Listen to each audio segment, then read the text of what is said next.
அன்பு நேயர்கள் அனைவருக்கும் வணக்கம். இப்போது நம்ம எங்கே இருக்கோம்னு பார்த்தீங்கன்னா, திருவண்ணாமலை மாவட்டத்தில் பாட்டாளி மக்கள் கட்சியினுடைய உழவர் பேரியக்கம் சார்பாக நடைபெறக்கூடிய அந்த மாநாட்டு திடலில் தான் நம்ம இருக்கோம். இந்த மாநாடு பார்த்திங்கன்னா இப்போது உழவர் பேரியக்கம் சார்பாக வந்து மாநில அளவில் 4வது முறையாக நடைபெறுது அப்படிங்கிற மாதிரி நம்ம பார்த்துருக்கோம். இந்த மாநாட்டு திடல் வந்து கிட்டத்தட்ட வந்து 15 ஏக்கருக்கு மேலே வந்து பரப்பளவில் வந்து இந்த திடல் வந்து அமைச்சிட்டு வராங்க. இந்த மாநாட்டு மேடையோட கட்டமைப்புன்னு பார்த்திங்கன்னா ஒரு இரும்பு கோட்டை, அந்த எஃகு கோட்டைன்னு சொல்லுவாங்க பார்த்தீங்களா, அந்த மாதிரியான ஒரு கட்டமைப்பு அப்படின்னு சொல்கிறாங்க. நம்ம கூட பார்த்திங்கன்னா நம்முடைய போராளி மீடியா ஊடகத்தினுடைய நிறுவனரும் நம்ம சமுதாயத்தின் சார்பாக களத்தில் போராடிட்டு இருக்கக்கூடிய மூத்த ஊடகவியலாளருமான எடப்பாடி திரு துரைசாமி அவர்களும் இணைஞ்சிருக்காங்க. சார், இப்போது இந்த மாநாடு, அந்த மாநாட்டு திடல் வந்து கிட்டத்தட்ட நம்ம பார்த்துருக்கோம், சுற்றி பார்த்துருக்கோம், நிறைய விஷயங்கள் நம்ம வந்து இதில் அப்சர்வ் பண்ணியிருக்கோம். கிட்டத்தட்ட வந்து ஒரு 15 ஏக்கர் பரப்பளவில் பார்க்கிங்க்குன்னு சொல்லிட்டு எத்தனை ஏக்கர் ஒதுக்கியிருக்காங்க அப்படின்னு நினைக்கிறீங்க? முதலில் அனைவருக்கும் வணக்கம். இந்த மாநாட்டு திடல் கிட்டத்தட்ட ஒரு 15 ஏக்கர் பரப்பளவில் இருக்குது. பார்க்கிங்க்குன்னு வந்து இடம் ஒதுக்கப்படணும் அப்படின்னா அது மாநாட்டை தாண்டி 1 கிலோமீட்டருக்கு அந்த பக்கம் நிறைய இடங்களை ஒதுக்கியிருக்காங்க. அங்கே வந்து வாகனங்கள் நிறுத்திட்டு வருகின்ற அனைவரும் கலந்து கொள்வதற்கு வசதியாக மாநாட்டு ஏற்பாடுகள் மிகவும் விமர்சையாக நடந்துகிட்டு இருக்கு.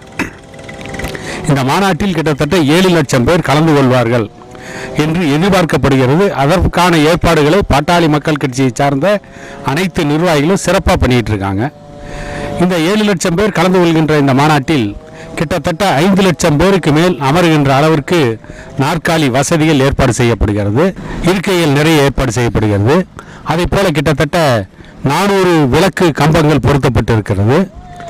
400 விளக்கு கம்பங்கள் பொருத்தப்படுகின்ற பகுதியில் கிட்டத்தட்ட 7 லட்சம் பேர் அமரக்கூடிய அளவுக்கு வசதி வாய்ப்புகள் இருக்கிறது. வருகிறவர்களுக்கு இயற்கை உபாதைகள் அவற்றை கழிப்பதற்கென்று தற்காலிக கழிப்பறைகள் ஏற்பாடு செய்யப்பட்டிருக்கிறது. அதற்கு அடுத்து திடீரென்று யாருக்கேனும் உடல்நலக் குறைவு எதிர்பாராமல் ஏற்பட்டால் அவர்களுக்கு மருத்துவ உதவி செய்வதற்கும் மருத்துவர்கள் குழுவை, செவிலியர்கள் இணைந்த மருத்துவர்கள் குழுவை மிகச் சிறப்பாக ஏற்பாடு செய்திருக்கிறார்கள். இதில் பார்த்தீங்கன்னா கிட்டத்தட்ட வந்து இந்த மாநாட்டை வந்து இன்னும் பிரகாசமாக, அதாவது நம்ம வந்து பொதுவாக நம்ம வந்து மாநாடுன்னு சொல்லும்போது நமக்கு எல்லாருக்குமே வந்து ஞாபகத்து வரது சித்திரை முழுநிலவு மாநாடு தான். அந்த பௌர்ணமி மாநாடு எப்படி பிரகாசமாக இருக்குமோ அதே அளவு இந்த மாநாட்டை வந்து இன்னும் பிரகாசமாக, அதாவது வந்து விவசாயிகளுடைய வாழ்க்கையில் வந்து ஒளியேற்றக்கூடிய விதமாக இந்த மாநாட்டில் 400 மின்கம்பங்கள் வந்து பொருத்தப்பட்டிருக்கு. ஒரு கம்பத்துக்கு 8 மின் விளக்குகள் வீதம். ஒவ்வொரு விளக்குகளும் வந்து பார்த்தீங்கன்னா கிட்டத்தட்ட 400 வாட்ஸ் விளக்குகள் அப்படின்னு சொல்லப்படுது. 8 மின் விளக்குகள் வீதம் கிட்டத்தட்ட 5000 மின் விளக்குகள் வந்து இதில் பொருத்தப்படுறாங்க. அதற்குண்டான வேலைகள்லாம் இப்போ நடந்துட்டு இருக்கு. அந்த காட்சிகள்லாம் நீங்களும் பார்த்துருப்பீங்க. ஸோ இப்போ இதில் குறிப்பாக சொல்லணும்னா அந்த மேடை வந்து ஒரு பயங்கரமான ஒரு ஸ்ட்ராங்கான ஒரு கட்டமைப்பில் வந்து உருவாக்கிட்டு வராங்க. கிட்டத்தட்ட குறைந்தபட்சம் வந்து ஒரு 50 பேர் வந்து அமரக்கூடிய அளவுக்கு வந்து இந்த மேடைகள் வந்து தயாராக இருக்கு.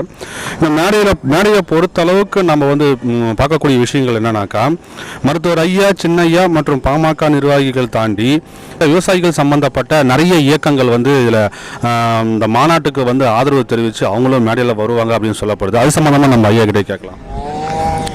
இது உழவர்களுக்கான மாநாடு, விவசாயிகளுக்கான மாநாடு. இன்னும் தெளிவாக சொல்லணும் அப்படின்னா, இந்த திருவண்ணாமலை மாவட்டம் ஏற்குடியும் போர்க்குடியும் வாழ்ந்த ஒரு மாவட்டம். இங்கே தான் வந்து சம்புவராயர்கள் மிகப்பெரிய ஒரு போர்க்குடியாக வாழ்ந்தார்கள். அவர்களுக்கென்று வரலாறு இருக்கிறது. அந்த போர்க்குடிக்கும் அடிப்படை என்னவென்று கேட்டால் ஏற்குடிதான். வன்னியர்களுடைய மாநாடு, சித்ரா பௌர்ணமி மாநாடு மிக விமர்சையாக நடைபெற்றிருக்கிறது. வன்னியர்களுக்கும் அடிப்படை விவசாயம்தான். இந்த விவசாயம் இல்லை என்றால் வன்னியர்களும் இல்லை, வேறு எந்த சமூகமும் இல்லை. ஆகவே இந்த மாநாடு ஒரு சிறப்பு வாய்ந்த மாநாடாக கருதப்படுகிறது. இந்த மாநாட்டில் நெய்வேலியிலே நிலக்கரி நிறுவனத்திற்கு எதிராக பாமகவுடைய தலைவர் அன்புமணி ராமதாஸ் அவர்கள் போராட்டம் நடத்துகின்ற பொழுது பல விவசாய சங்க அமைப்புகளை சார்ந்த தலைவர்கள் அவருக்கு ஆதரவு கொடுத்து அந்த போராட்டத்தை நடத்தினார்கள். அதே போலவே இந்த மாநாட்டிலும் விவசாயிகளுக்கு ஆதரவாக நடத்தப்படுகின்ற மாநாடு, விவசாயியின் வாழ்வாதாரத்தை காப்பதற்காக நடத்தப்படுகிற மாநாடு, விவசாயிகளுடைய விளைபொருளுக்கு சரியான விலை நிர்ணயம் வேண்டும் என்பதற்காக நடத்தப்படுகிற மாநாடு.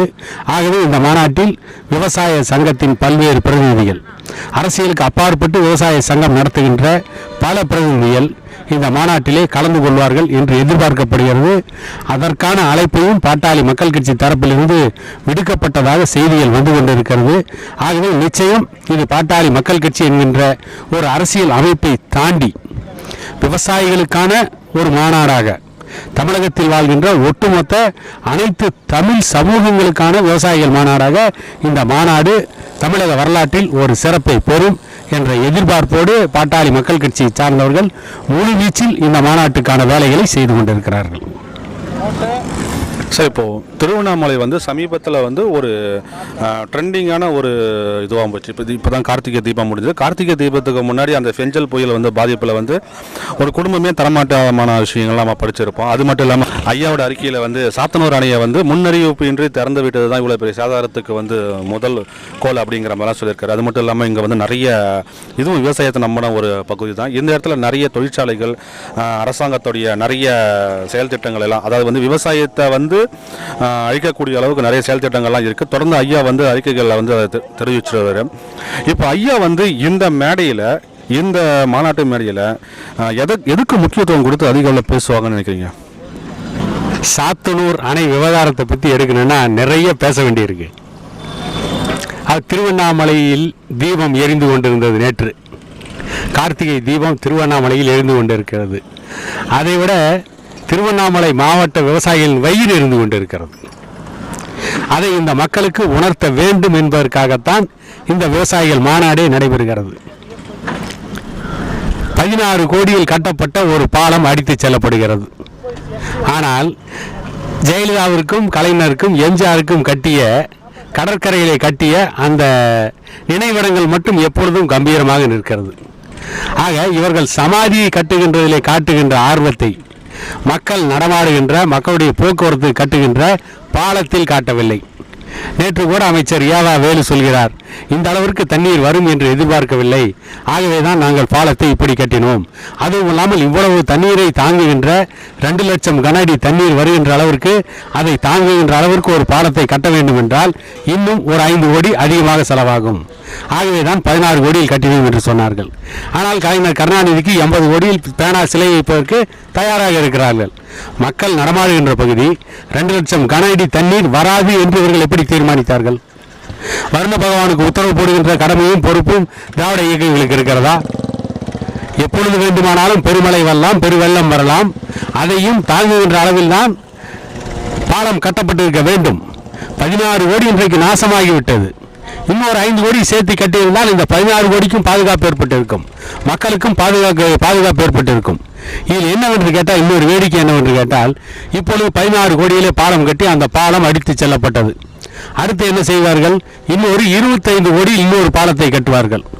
அப்ப இந்த பாலம் கட்டுபவர்களுக்கு தான் லாபமே தவிர மக்களுக்கு எந்த லாபமும் இல்லை. 16 கோடியில் கட்டுகின்ற பாலம் வெள்ளத்தில் அடித்து செல்லப்பட்டது. 25 கோடியில் கட்டப்படுகின்ற பாலம் மட்டும் நிற்குமா என்ற கேள்வியும் எழுகிறது. இதற்கெல்லாம் பதிலடி கொடுக்கின்ற வகையில், விவசாயிகளை ஆதரிக்கின்ற வகையில், விவசாயிகளின் எதிர்கால திட்டங்களை செயல்படுத்துகின்ற வகையில் தீர்வையும் தருவார் பாமகவுடைய நிறுவனர் டாக்டர் ஐயா அவர்கள். ஆனால் அந்த தீர்வை செயல்படுத்தத்தான் இந்த அரசுகள் சரியாக செயல்படவில்லை. அவற்றையெல்லாம் சுட்டிக்காட்டி விவசாயிகளுக்கான உரிமை குரலை மிக பெரிய அளவில் பாட்டாளி மக்கள் கட்சி நிறுவனர் டாக்டர் ஐயா அவர்கள் எழுப்புகின்ற மாநாடாக இந்த மாநாடு அமையும்.